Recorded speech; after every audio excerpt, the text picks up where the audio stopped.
जय हिंद जय भारत। आप देख रहे हैं अजय भारत मीडिया, जहां हम बनते हैं जनता की आवाज़। प्रयत्न स्कूल ऑफ एक्सीलेंस, जैसा नाम आपने देखा प्रयत्न स्कूल ऑफ एक्सीलेंस, यहाँ के बच्चे भी बिल्कुल वैसे ही हैं, बल्कि उससे भी कहीं अधिक। इतने एक्सीलेंट बच्चे थे यहाँ पर, जिनकी प्रस्तुति स्वतंत्रता दिवस के मौके पर देखते ही बनती थी। इस कार्यक्रम के अंदर कई गणमान्य व्यक्तियों ने हिस्सा लिया, जिसमें कि विकास कुमार, जो कि रेड क्रॉस गुरुग्राम के सेक्रेटरी हैं, पूर्व डीजीपी हरियाणा शील मधुर जी आए हुए थे, अशोक दिवाकर जी जो कि शिक्षाविद हैं गुरुग्राम से, नवीन जयहिंद आए हुए थे, जगदीश ग्रोवर आए हुए थे, इसके साथ शम्मी अहलावत आई हुई थी। कार्यक्रम की शोभा बढ़ा रहे थे इन गणमान्य व्यक्तियों ने। जब बच्चों की प्रतिभा को देखा तो दांतों तले उंगली दबाई। उन्होंने कहा कि इतनी कम उम्र के बच्चे इतने अच्छे नाटक का मंचन कर रहे हैं, आला और ऊदल, जिसको देख करके सबके रोंगटे खड़े हो गए और सबने कहा कि हमें अपने बच्चों को इतना बलशाली बनाना चाहिए जितना कि हमारी संस्कृति में हमारे भारत धरा पर पहले बच्चे होते थे। हमारी इस खबर को देखिए, शेयर जरूर कीजिएगा, जिससे कि और भी लोग इस खबर को देख करके अपने बच्चों को प्रयत्न स्कूल ऑफ एक्सीलेंस के माध्यम से अपने बच्चों में समग्र विकास करा सके, अपने बच्चों को विकसित बना सके, बौद्धिक रूप से, नैतिक रूप से, शारीरिक रूप से। आप देख सकते हैं किस तरह से बच्चे यहाँ पर नाटक करेंगे। हम खबर में अंत में आपको वह नाटक का मंचन भी दिखाएंगे। जरूर देखिएगा, शेयर कीजिएगा, लाइक कीजिएगा, कमेंट्स कीजिएगा। धन्यवाद। जय हिंद जय भारत। मेरा नाम शम्मी अहलावत है और मैं प्रयत्न से शुरू से ही जुड़ रही हूँ। और जो प्रणीत एंड सोनाली है, और ये हमारी काफ़ी बड़ी टीम है। हम लोग 2-4 ही नहीं है, हम 10-12 लोग हैं जो इससे जुड़े हुए हैं और कंधे से कंधे मिला के काम करते हैं। सभी टाइम पे सभी लोग नहीं इकट्ठा हो सकते, क्योंकि सब लोग बिजी होते हैं। आपको मालूम है कि बिजी टाइम है। हाँ, मैं ज़रूर वक्त निकालती हूँ और मैं कहती हूँ कि नहीं, मेरे को तो जाना ही जाना है, चाहे मैं 10 जगह बिजी हूँ, लेकिन मैं वहाँ से भी वक्त निकाल के यहाँ ज़रूर आती हूँ। और क्योंकि मैं चाहती हूँ कि बच्चे जो ये सोनाली और ये प्रणीत जो काम कर रहे हैं, उसको मैं प्रोत्साहित ही कर सकती हूँ, इतना बड़ा ये काम कर रहे हैं। तो मैं उस काम में मैं ज़्यादा वो रखती हूँ कि ये लोग आगे बढ़ें। जहाँ पर कुछ लगता है मैं इसको करेक्ट करने का वो भी करती हूँ। जहाँ मेरे को लगता है कि कुछ ठीक नहीं हो रहा, वहाँ थोड़ी सलाहें हो जाती है, हम लोग आपस में डिस्कशन भी करते हैं। लेकिन हाँ, एजुकेशन के बारे में तो वो ऑनलाइन है, आपको पता ही है। Only not in India, international level पर भी बच्चे जुड़े हैं। कोविड टाइम पे हमारे बच्चों को पढ़ाया गया है, ऑनलाइन कोचिंग दी गई है। और आप जाके देखेंगे हमारे रैत में बड़े अच्छे अच्छे सिस्टम रखे हुए हैं, कंप्यूटर्स वगैरह, ताकि ऑनलाइन भी हम लोग बच्चों को सिखा सकें। रहा ये आला उदल वाला, ये हमारे ही स्कूल में गुड़गांव में, जैसा कि उन्होंने कहा था कि आला उदल का प्रोग्राम फर्स्ट टाइम ये प्रयत्न में ही हुआ है। यहाँ आज तक किसी स्कूल में या किसी जगह नहीं हुआ, जिसका फर्स्ट टाइम कि ये आला उदल का प्रोग्राम यहाँ पर किया गया है। और इससे पता चलता है कि ये शुरू से ही जो चला आ रहा है, जैसे कि अभी अशोक जी दिवाकर जी ने बोला था कि जैसे लोग थे वैसे ही आला उदल के टाइम पर हर जगह जब भी हमारे देश की को हानि पहुंची है तो ऐसे ही लोगों के द्वारा पहुंची है। तो इससे हमें यही शिक्षा मिलती है, हम बच्चों को यही शिक्षा देना चाहते हैं। इस नाटक को ऊंचे मंच पर ही पहुंचाया जाएगा। हाँ, हम लोग कोशिश करेंगे। मैं इसको जय हिंद मंच के उससे भी लेके जाऊंगी। मैं कोशिश करूंगी कि इसको 2-4 जगह, अच्छी जगह, यूनिवर्सिटी में भी। मेरा नाम प्रणीत सुशील है, I am the founder of this organisation. और साइंस एंड टेक्नोलॉजी में एक और डोमेन है जिसमें हम लोग बहुत ज़्यादा काम कर रहे हैं। और हमारे पास गुड़गांव की पहली लर्निंग एंड डेवलपमेंट लैब है। और ये लैब यूनिक है, ख़ास है, क्योंकि ये गवर्नमेंट स्कूल के स्टूडेंट्स के लिए, स्टूडेंट्स जहाँ पे रिसर्च करते हैं, इनोवेशन के लिए काम करते हैं, इन्वेंशन की तरफ कदम बढ़ाते हैं और रिसर्च एप्टीट्यूड को डेवलप करते हैं। तो साइंस एंड टेक्नोलॉजी पूरे ग्रुप बना रखे हैं हमने, और इसमें यूएस की टीम भी हमारे साथ काम कर रही है। कुछ इंजीनियर्स हैं जो कि अमेरिका से हमें मेंटर कर रहे हैं, हमें सहयोग दे रहे हैं। तो ये शॉर्ट में है। इसके अलावा साइंस एंड टेक्नोलॉजी हम गवर्नमेंट स्कूल्स में भी जाते हैं, वहाँ पर भी L&D एक्टिविटीज़ यानी लर्निंग एंड डेवलपमेंट साइंस की एक्टिविटीज़ को प्रमोट करते हैं। सलाई अलावर्दी, सरहोल के जो स्कूल्स हैं, इन सब के अंदर हमने बहुतायत से काम किया है। मैं डॉक्टर अशोक दिवाकर इसी शहर का एक विद्यार्थी हूँ। मैं ये मैसेज देना चाहता हूँ सबसे पहले आपके जितने भी चैनल्स के दर्शक हैं उनको 77वीं स्वतंत्रता दिवस की बधाई देता हूं। और एक बात, उन बड़े बड़े स्कूलों और जिनके पास करोड़ों लाखों रुपए के संसाधन हैं, उसको ये स्कूल ऑफ एक्सीलेंस प्रयत्न अच्छी तरीके से आईना दिखाता है कि कम से कम संसाधनों में इन गरीब गुरबा बच्चों में से कैसे टैलेंट को निकाला जाता है। आला उदल की कहानी आज तक शायद गुड़गांव में किसी मंचन पर नहीं आई। पहली बार इस स्कूल को बधाई देता हूं। प्रणीत जी हैं और शम्मी अहलावत जी हैं, डॉक्टर सोनाली हैं और सारी टीम, मदन सोनी जी हैं, और सौभाग्य से हमारे बीच माननीय संघ चालक जी जगदीश जी विराजमान हैं, और इस कार्यक्रम में नवीन जय हिंद जी विराजमान हैं, शील मधुर जी आए थे। ऐसा भावप्रवण कार्यक्रम बहुत दिनों बाद गुड़गांव में देखने को मिला कि इन बच्चों की एक्टिंग, पता नहीं कितने दिनों से इनको ट्रेनिंग दी गई थी, प्रशिक्षण दिया गया था। मैं इनके आयोजकों को, इनके प्रमोटर्स को बहुत बहुत बधाई देता हूं, और इस तरह के कार्यक्रम जितनी जल्दी होंगे और अच्छी तरीके से होंगे, मैसेज बहुत पॉजिटिव जाएगा, तभी हमारे भारत देश की इस स्वतंत्रता की रक्षा हो पाएगी। धन्यवाद।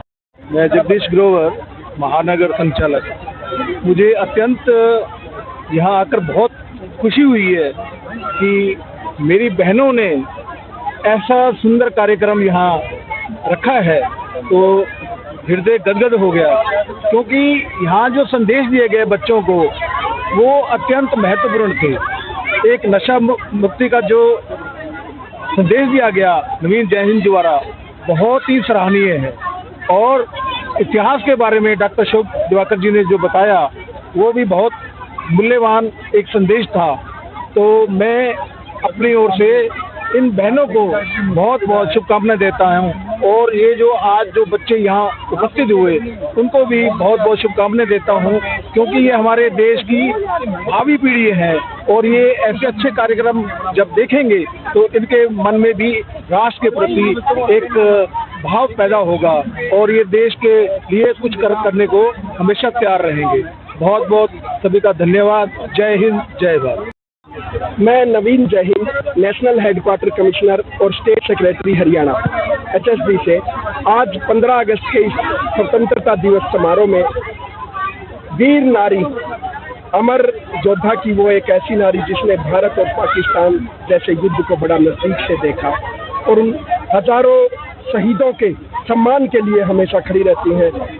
मैं शम्मी अहलावत जी के निमंत्रण पर आज यहाँ पर पहुँचा, और आज जब इस नाट्य पर अदल और उदल का जो नाट्य जो देखा, उनकी वीरता का जो प्रमाण ऐसे युवा ने दिया, और जिस मंच पर डॉक्टर साहब जैसे, मदन जी जैसे शिक्षाविद हो, तो वहाँ पर क्या होगा। आज इस मंच से गुरुग्राम की इस धरती पर, क्योंकि यहाँ से कुछ ही दूरी पर रेजांगला का वो चौक है जो अपने आप में वीरता का प्रमाण है।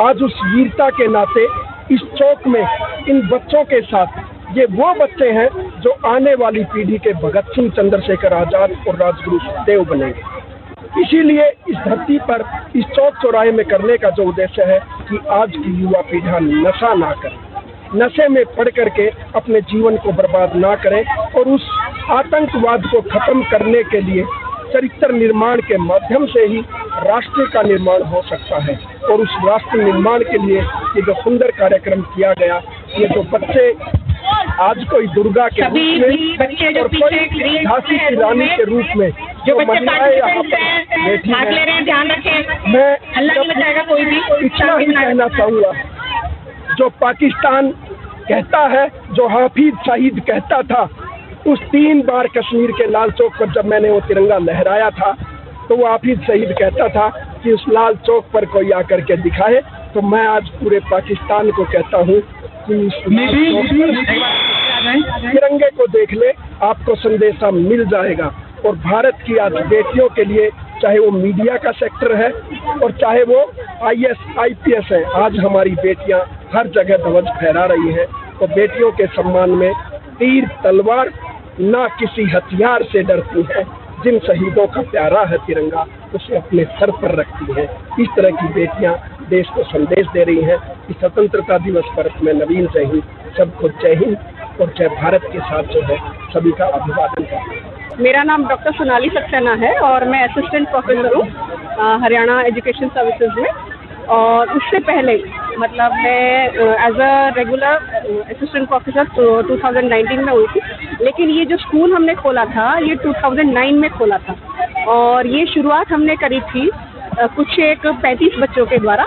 और तब मैं सर्विस नहीं करती थी, गवर्नमेंट जॉब में नहीं थी, तो हमने हमारा शुरू से ही था, मैं और मेरे हस्बैंड मिस्टर प्रणीत, ये सॉफ्टवेयर इंजीनियर थे। तो शुरू में हमने क्या किया है, मुल्लाहेड़ा गांव के जो बच्चे थे जो कहीं स्कूल में नहीं जाते थे, तो लगभग ऐसे 35 बच्चे थे और एक 10th की थी एक स्टूडेंट, उसको थोड़ा सा आजीविका चाहिए था, वो और मैं, हम दोनों ने स्टार्ट किया। और जो हमें इंफ्रास्ट्रक्चर चाहिए था या नंबरदार से बात करने का चाहिए था, गाँव वालों से बात करने का था, वो सारा काम मिस्टर प्रणीत ने किया। हम दोनों ने ये स्टार्ट किया क्योंकि इनकी रेगुलर जॉब थी, तो हमने 2 घंटे से स्टार्ट किया 35 बच्चों से। और शुरू में हम जैसे रिक्शे वालों के बच्चे हैं, कुछ गार्ड्स के बच्चे हैं जो कि स्कूलों में नहीं जाते थे, तो शुरू हमें क्या करना पड़ता था, टॉफीज भी डिस्ट्रीब्यूट करनी पड़ती थी, कोई पेंसिल है, रबड़ है, इस तरह से बच्चों को अट्रैक्ट करने के लिए हमें ये सब करना पड़ता था। धीरे धीरे क्या हुआ कि बच्चों की किस्मत से और आगे हमारा जो प्रयत्न था वो बढ़ता गया। फिर हमने इसको रजिस्टर कराया एज ए ऑर्गेनाइजेशन, अक्टूबर में जाके रजिस्टर हुआ, जनवरी में हमने इसको स्टार्ट किया था और अक्टूबर में इसका रजिस्ट्रेशन कराया, ऑल इंडिया रजिस्ट्रेशन हुआ इसका। और मीन टाइम जो गांव में एक कम्युनिटी सेंटर होता था, तो फिर धीरे धीरे बात हुई, तो अभी हमारे 150 बच्चे हैं। अब 150 बच्चे हैं, हम क्या क्या एक्टिविटीज़ कराते हैं यहाँ पे, योगा, प्राणायाम, ड्राइंग, पेंटिंग और साथ में सिंगिंग, डांसिंग, ठीक है, ये सारी एक्टिविटीज़ प्लस रेगुलर क्लासेस, मतलब रेमेडियल क्लासेस, इस तरह से कि ज़्यादातर बच्चों को हमने गवर्नमेंट स्कूल नियर बाय उनमें एडमिट करा दिया। तो बच्चे सुबह वहाँ जाते हैं, दोपहर में हमारे पास आते हैं, तो पढ़ाई के साथ साथ उनको भारतीय संस्कृति और इतिहास इन सब में ट्रेन करना, उनकी हेल्थ एजुकेशन सबका होता है। संडेज को उनका खाना भी यहाँ पर होता है, इस तरह से हमने किया है। और आप बच्चों को सभी तरह से उन्हें निपुण बना रहे हैं, क्या उनके नैतिक शिक्षा के ऊपर कुछ विशेष ध्यान भी दिया जाता है यहाँ पे? नैतिक शिक्षा पे सबसे ज़्यादा जो हमारा बल रहता है वो नैतिक शिक्षा पर ही रहता है, क्योंकि बच्चे भटक जाते हैं, खासकर हर एक वर्ग के भटक रहे हैं। जैसे पब्लिक स्कूल में भी जो जा रहे हैं वो भी हम देखें तो वो भी भटक रहे हैं, क्योंकि मॉरल एजुकेशन कहाँ तो जाता है लेकिन इतना फोकस नहीं। तो जो नाटक और ये है ना, हम करके दिखाते हैं। एक तो ये कि योगा प्राणायाम के द्वारा, ठीक है, योग के द्वारा, फिर ऐसे मंत्र उच्चारण भी किए जाते हैं। रोज एक प्रार्थना अलग तरह की होती है, एक प्रार्थना, एक मंत्र और एक देशभक्ति गीत, ये इनका एक सिस्टम है, 7 दिनों का अलग अलग चलता है। तो इसके द्वारा प्लस इनको स्टोरी टेलिंग भी रखता है और ऐसी हमारी लाइब्रेरीज में बुक्स हैं जिसके द्वारा बच्चों का स्टोरी रीडिंग का और टेलिंग का सेशन होता है। इसके द्वारा पूरी मॉरल वैल्यूज दी जाती है। प्लस 26 जनवरी 15 अगस्त हमारा कोई भी आज तक जब से हमने स्टैब्लिश किया एक भी ऐसा नहीं हुआ कि हमने नहीं मनाया। तो ऐतिहासिक नाटक करना, ये सब करना, उसका मंतव्य यही है कि बच्चों में अच्छी मॉरल वैल्यूज आए, नैतिक मूल्य आए, प्लस भारत के लिए एक जैसे वसुधैव कुटुंबकम, जो हमारे नागरिक जो बच्चे बड़े हो रहे हैं, जैसे कई बच्चे आप देखेंगे जो ड्रेसेस थी ना, हमारी एक बच्चे 2 बच्चियों को हमने अपने पैरों पे भी खड़ा कर दिया, उनकी शादी में भी हमने सपोर्ट किया था, सिलाई मशीन वगैरह उनको वो भी कराए थे। जैसे 10th के बाद एक बच्ची पढ़ने में ज़्यादा नहीं थी, तो उसी बच्ची ने, निशा आई भी हुई अभी, उसकी भी मैरिज हुई रिसेंटली, उसी ने कई कपड़े बच्चों के भी, जैसे आपने देखे ना हरा रंग, ब्लैक रंग की जो थी उसी ने सिल के दिए।